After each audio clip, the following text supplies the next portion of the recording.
Yo soy así, con todo lo bueno y lo malo.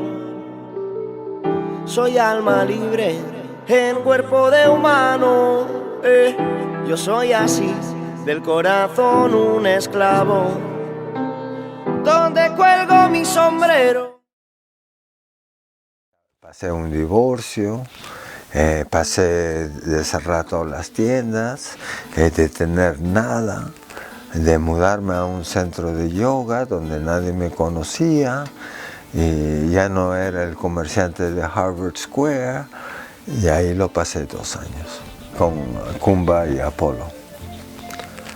Y después de 2 años había hecho muchos negocios con mucha gente y con uno de ellos se llamaba Mike Levinson. Mike siempre me iba a visitar porque cada vez que Mike y yo hacíamos algo salíamos ganando. Entonces a él le gustaba hacer negocios conmigo, ¿no? De Guatemala, de Perú. Y cuando yo dejé el negocio, yo casi todos mis contactos y todo se lo pasé a él, ¿no? Y después él me iba a visitar. Y después de 2 años me viene y me dice, mira, ¿te ves? Fantástico. ¿Te ves? Y yo, vamos a hacer negocio otra vez, ¿no? ¿Te preparaste? Sí, nos preparamos, fuimos a Guatemala, hicimos a Hacky Sacks, porque también era Barcelona 92, con los colores de España, brazaletes, que decía España 92, fuimos creativos, ¿no? Los brazaletes me costaban 15 céntimos americanos, pues en Madrid, 27 céntimos. Se vendía por $1 al por mayor. Así cajas de brazaletes que no valían, pero al final como sumaba. Pero era una cosa muy barata que se vendía y no había 2 pensamientos de gastar ese dinero. Después de los 6 meses en Sevilla, Mike viene a Sevilla, y nos dividimos el dinero. Muy bien, se soba la mano y me dice, ¿qué vamos a hacer próximo? Digo, mira, déjame ir de viaje, quiero conocer Europa. Él se va a Estados Unidos y yo comienzo mi peregrinaje. Pues de ahí me fui a Montserrat, a Barcelona, y después de Montserrat a Lourdes, y de Lourdes a París en el 92, y de ahí a Ámsterdam. En Ámsterdam tuve una parada de mi peregrinaje. Estaba en un coffee shop, lo administré unos meses. Ahí conocí a otro grupo de gente que hacían fiestas, que se llama Voodoo Club. Y trabajé como portero, nunca había tenido tanto dinero en una sola noche de trabajo. Sí, ya mis problemas económicos se habían acabado en ese momento. Y de ahí a Polonia, en invierno. Y después, ¿dónde te fuiste? Para Jerusalén. Llegué a Turquía y no podía ir por Siria, había problemas, no podía seguir por tierra. Quería tomar un barco para seguir más o menos por tierra, no podía ir de Turquía a Grecia para tomar un barco. Claro. Entonces tuve que tomar un avión. ¿Y llegaste a Jerusalén? A Jerusalén, donde tuve un encuentro también ahí con mi tío Alejandro. Que estaba, porque mi tío Alejandro también tenemos una agencia de viaje, VIP Tours. ¿A dónde es? En el Perú. Y estaba con un grupo del Perú en Jerusalén. Me aportó económicamente también. Decidí volver a Europa. Y de ahí entonces me dediqué simplemente a hacer encuentros del arco iris. Entonces todavía me sentía de peregrino. ¿Esto en qué años? Estamos hablando de 93, 94. ¿Cuánto tiempo te fuiste al final por Europa 3, 4 años, 4 años. dándole la vuelta? Sí, dándole la vuelta, siempre entre Beneficio y la República Checa, por 3 años.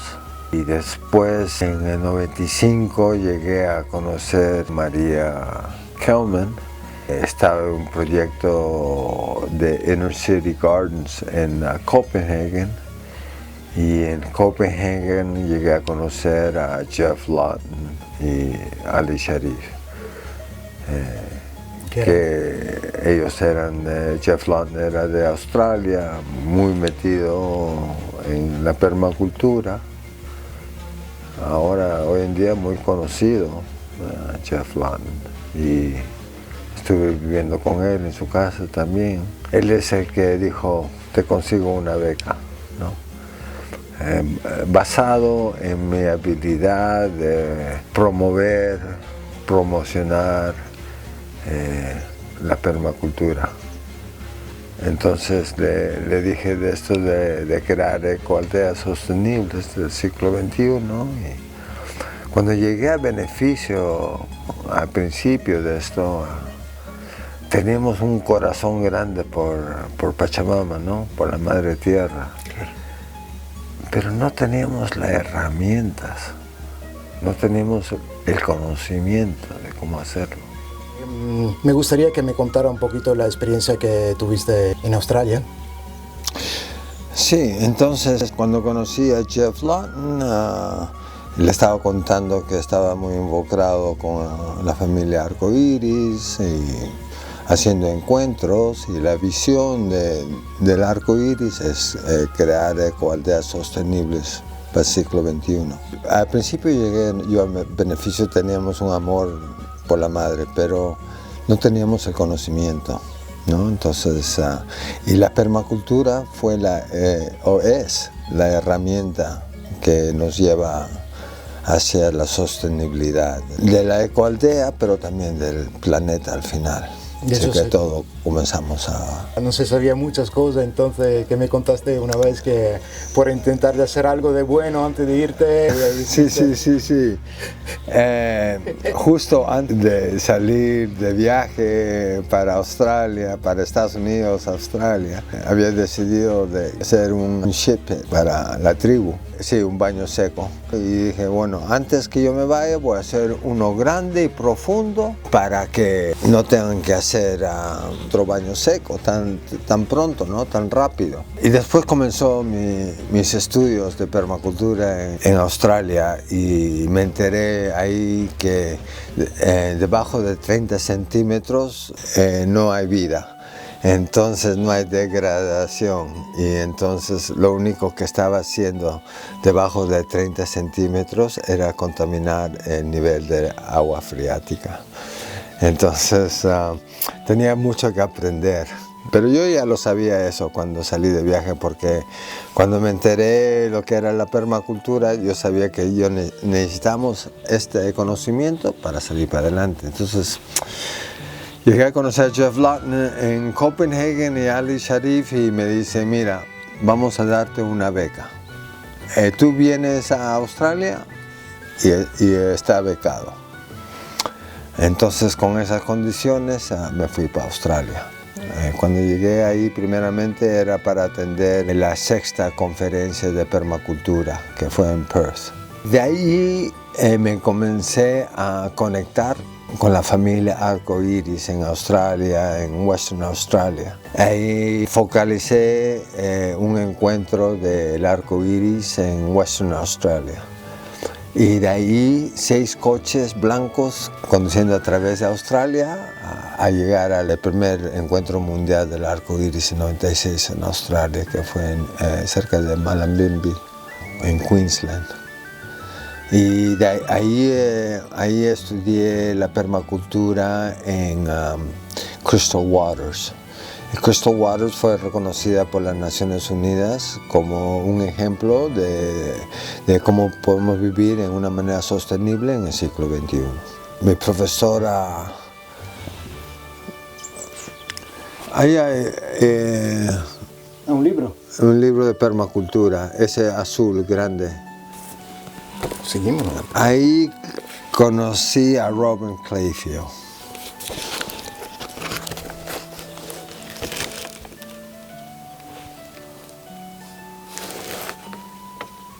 ¿Qué te dedicó este libro? Sí. Entonces, Robin Clayfield fue mi profesora y Sky fueron mis profesores de permacultura. Luego de tomar el curso y estar un tiempo en Crystal Waters, fui a visitar a Jeff Lawton en North Croy. Él tiene ahí su tierra y estuve ahí un mes con él, un poco más. También estuve visité a Bill Mollison, el fundador de permacultura, en el Instituto de Permacultura ahí en Australia. Sí, después de recibir todo este financiamiento y la gente contando en mí de poder propagar estos conocimientos, estaba sentado con Bill Mollison y él me preguntó, ¿a dónde vas? Y yo estoy en ruta a Nepal. Y me dice, pero en Nepal tenemos Instituto de Permacultura. ¿Por qué no regresas al Perú? Ahí no hay Instituto de Permacultura. Y eso, después de Australia, decidí de regresar al Perú y promocionar el conocimiento de la permacultura. Y lo hice a través del Instituto de Permacultura, pero estuve 3 años enseñando en la Universidad Nacional de Trujillo, del 97 al 99. Hablaste mucho de permacultura, encontraste mucha gente. Sí, estábamos a través del Ministerio de Educación y a través del Colegio José Narváez, hacíamos aulas al aire libre. Esto hoy en día todavía está implementado en la educación de la región de la Libertad, aulas al aire libre. Claro que no hay dinero, nunca hay dinero suficiente para educación, no hay suficiente inversión, entonces la idea era de crear unas aulas al aire libre, entonces huertos, donde el niño podía tener los conocimientos de la ecología, medio ambiente y cómo podía plantar y crear su propia alimentación, empoderando así al pueblo peruano. Entonces, en ese sentido me sentí, porque en mi país hay un programa del vaso de leche, ¿no? Y le dan un vaso de leche a los pobres. Y con eso es como votos también, para controlar votos. Y yo no quería que el pueblo peruano de nuestra región sea controlado por un vaso de leche. Por un vaso de leche, ¿no? Entonces, empoderando a la gente de cultivar su propia alimentación, no tenían que escuchar a nadie, ¿no? Sí, entonces en el 99 decidí implementar la permacultura no solamente en la educación, pero en el negocio. Y abrí un restaurante frente a la playa en mi pueblo de Huanchaco. El restaurante se llamaba Huachaque. Era más o menos al aire libre, con muros, pero al aire libre. Entonces así no tenía que usar mucha luz en el día. Más sostenible. Sí, más sobre la sostenibilidad, ¿no? Tenía mis propias trampas de cangrejo, iba y salía a pescar cangrejos, ¿no? Entonces, a través del Huachaque y perteneciendo a la Corporación Turística de Huanchaco, COTUR, trabajamos con el alcalde Fernando Bazán para conseguir el ISO 9001 de nuestro pueblo. La señalización internacional necesaria para dar la bienvenida a los turistas. Yo creo que el ISO 9001 Huanchaco lo consiguió en el 2001-2002. En el 2002 yo creo que ya había podido conseguir esa certificación. Y eso fue uno de mis grandes trabajos también ahí hice un poco de actuación. Por tu pueblo. Sí, era un actor cultural, solamente me dedicaba a actuar en teatro cultural. Sí, usamos el escenario natural de nuestro pueblo para hacer nuestra actuación.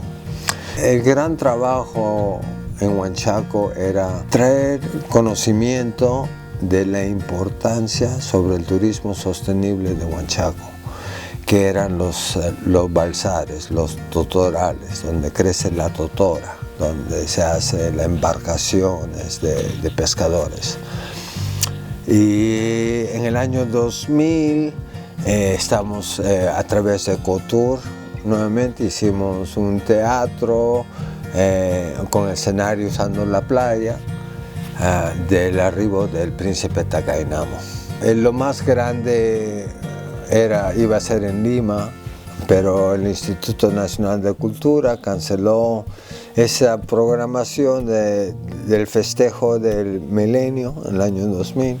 La única otra escenario que se estaba haciendo para la celebración del año 2000 fue en el pueblo de Huanchaco.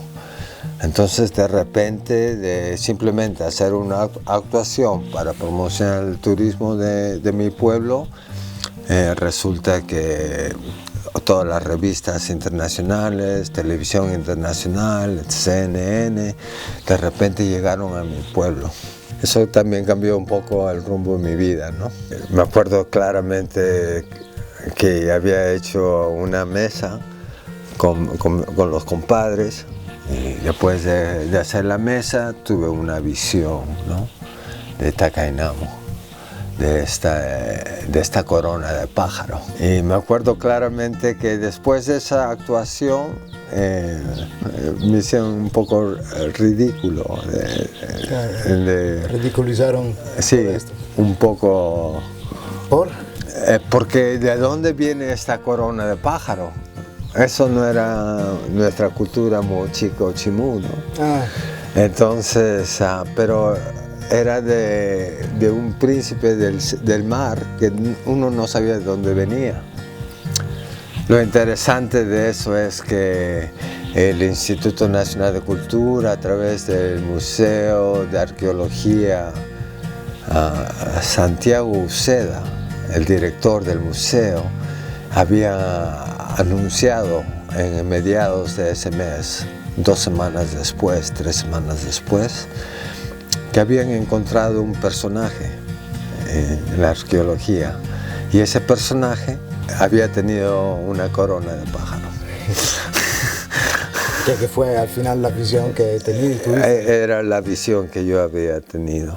Estaba haciendo teatro, estaba haciendo mi negocio, y llegó un tiempo en el 2002 que ya era mucho, ¿no? De ver tus afiches, pósters en restaurantes, en estaciones de autobús, en promoción en muchos sitios, en bancos, y ya era mucho para que yo esté en mi pueblo. Y en ese momento, en 2002, sí, tenía muchas expectativas del pueblo y decidí acabar y salir del país. ¿Ya sentía que esta experiencia ya había acabado? Claro, ya había suficiente políticos y profesores. Ya había traído la idea de la permacultura, ya había hecho lo que necesitaba por tu pueblo. Claro. Y era hora de cambiar otra vez.